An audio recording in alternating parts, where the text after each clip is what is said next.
Montebourg? Est-ce qu'il fallait attendre ce wake-up call, comme le disait Roland Lescure? Est-ce que il arrive enfin et c'est tant mieux ou non, ça ne sera pas suffisant? On est comme tous les gens qui essaient d'utiliser le bon sens, mieux vaut tard que jamais, mais enfin ça risque d'être jamais si on regarde ce qui s'est passé avant. Puisque franchement, qu'est-ce qui s'est passé? Moi je prends l'exemple du numérique. Nous sommes une colonie numérique des États-Unis. Google a 92% de part de marché dans tous les pays d'Europe occidentale. Je rappelle qu'en Russie, en Chine, il n'y a pas Google, parce qu'ils ont dit non, donc c'est possible. On nous a dit c'est pas possible, c'est pas possible. Si, c'est possible. Donc quand je vends du miel sur Internet, qui est mon patron? C'est pas mes clients, c'est l'algorithme de Google. Et il n'y a même pas un commissaire européen, même Margaret Vestager, qui s'est réveillé en disant ça doit redescendre à 50% pour laisser renaître un écosystème capable de, dans le cloud, dans l'intelligence artificielle, dans les données, dans tous ces secteurs-là, on est écrasé, l'Europe n'a rien fait. Donc dans l'industrie, qu'est-ce qui se passe? La même chose dans le numérique, c'est ce qui va se passer. Dans l'automobile, heureusement que Boeing est mauvaise pour qu'Airbus retrouve des couleurs. Mais sinon, regardez ce qui nous arrive. L'automobile allemande est en bas, le gouvernement explose là-dessus. L'automobile française, j'ai déjeuné à midi avec des sous-traitants de l'automobile française. Les boîtes les plus saines, toutes les autres ont tribunal de commerce, mais les boîtes les plus saines ont déjà plus de cash. Je vois le cash qui est en train de fondre. Donc on sait qu'on va perdre 40 000 emplois dans les mois qui viennent. Alors on va entendre parler de Valeo, de Michelin, ça c'est l'automobile, mais dessous, c'est une boucherie. On a un record de faillite devant les tribunaux de commerce. Électricité en est la première cause. Pourquoi? Parce qu'on a obéi aux règles stupides du marché européen que défend M. Lescure quand il était au gouvernement. Pourquoi on a les défendus? Mais parce qu'on a la religion de la loi européenne. Est-ce que vous savez que nous sommes obligés, nous, les origines France Garantie, de payer pour faire certifier que c'est français? Je préférerais que ce soit les autres qui soient obligés de payer pour démontrer qu'ils ne sont pas français ou qu'ils aimeraient devenir français. Donc, on n'a pas le droit de le faire parce que la Commission européenne dit il y a des obstacles, c'est un obstacle au commerce qu'on mette des labels sur les produits. Non, mais... et donc, avec ça, méfiez-vous de nos amis européens parce que franchement, on n'a pas besoin d'ennemis. Voilà mon point de vue. 3 de réponse, Roland Lescure, j'arrive à... Non mais je reconnais là bien le lanceur d'alerte avec qui j'ai déjà eu l'occasion de débattre un certain nombre de fois. L'Europe a été, et vous avez mentionné un certain nombre d'éléments souvent un frein, c'est aussi un accélérateur phénoménal. Parce qu'elle donne aux entreprises européennes et en premier lieu aux entreprises françaises accès à un marché qui est le plus grand du monde. Vous parliez de l'énergie.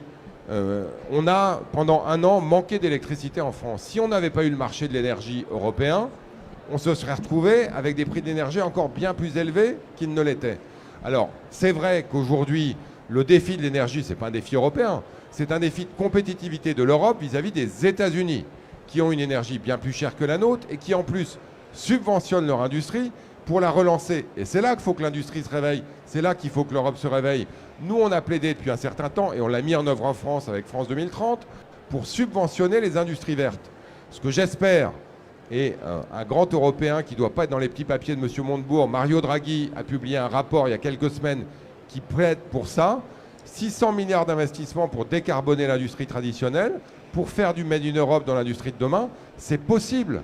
Et donc, c'est bien beau de se plaindre de ce qui ne marche pas. On a été capable, depuis 7 ans, d'ouvrir plus d'usines en France qu'on en fermait. Les chiffres sont sortis pour le premier semestre. Ce n'était pas le semestre le plus beau de l'histoire du cinéma. On a ouvert plus d'usines en France au premier semestre 2024 qu'on en a fermé.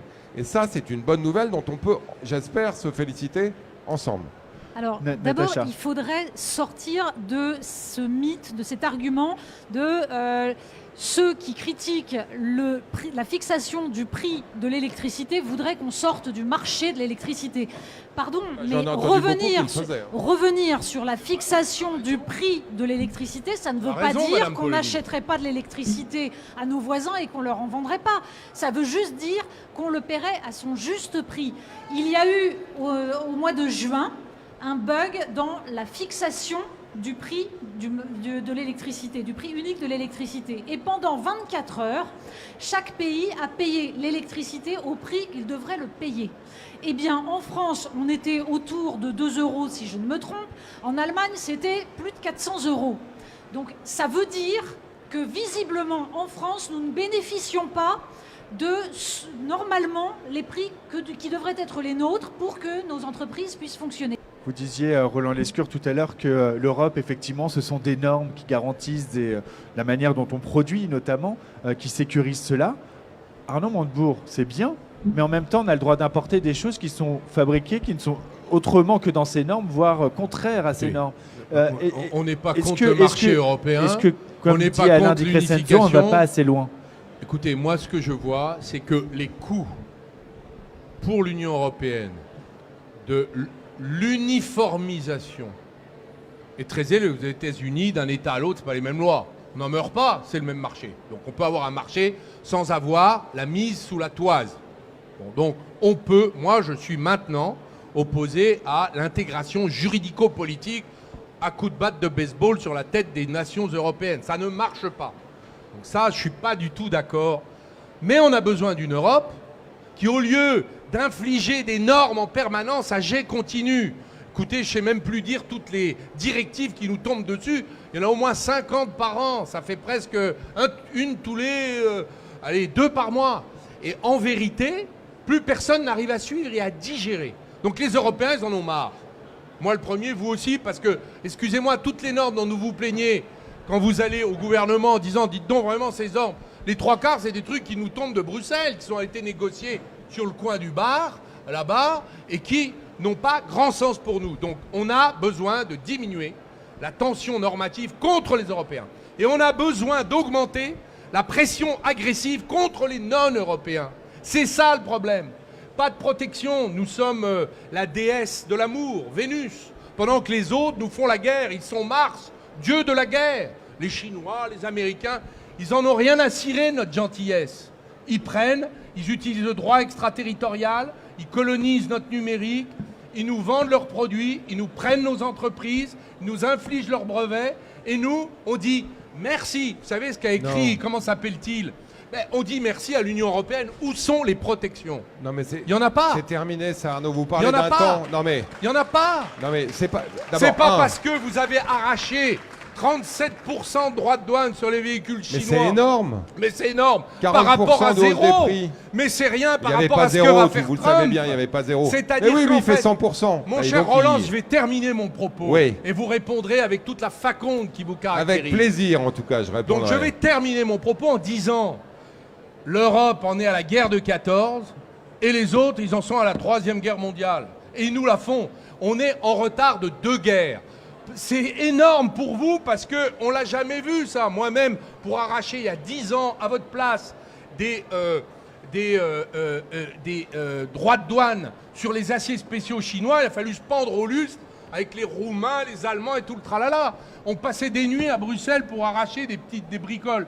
37%, mais quand Trump est à 100%, on est à 37%. Donc en fait, il n'y a pas de problème. Nous allons être le déversoir de la tenaille Chine-Amérique et nous allons en être les premières victimes. Donc on n'est pas au niveau. Et je vais vous dire ce qu'on a fait dans le numérique. Je termine mon propos. Oui, et je vous laisserai parler. Je vous laisserai parler. J'espère avoir une meilleure que la vôtre. Et je vais vous dire, on est dans une situation d'alarme et d'urgence. Parce que nous sommes attaqués de partout et que personne ne nous défend. Donc, et on n'a pas le gouvernement pour faire ça en France. Désolé. Ils sont où les dirigeants qui vont le dire? Ils font des discours, des rapports. Mario Draghi fait un rapport. Il est génial, le rapport de Mario. C'est bien déjà. Il est génial. Mais moi, je veux pas un rapport, je veux une politique. Je veux des mesures, je veux des décisions. C'est pour ça qu'on n'est pas content, monsieur Lescure.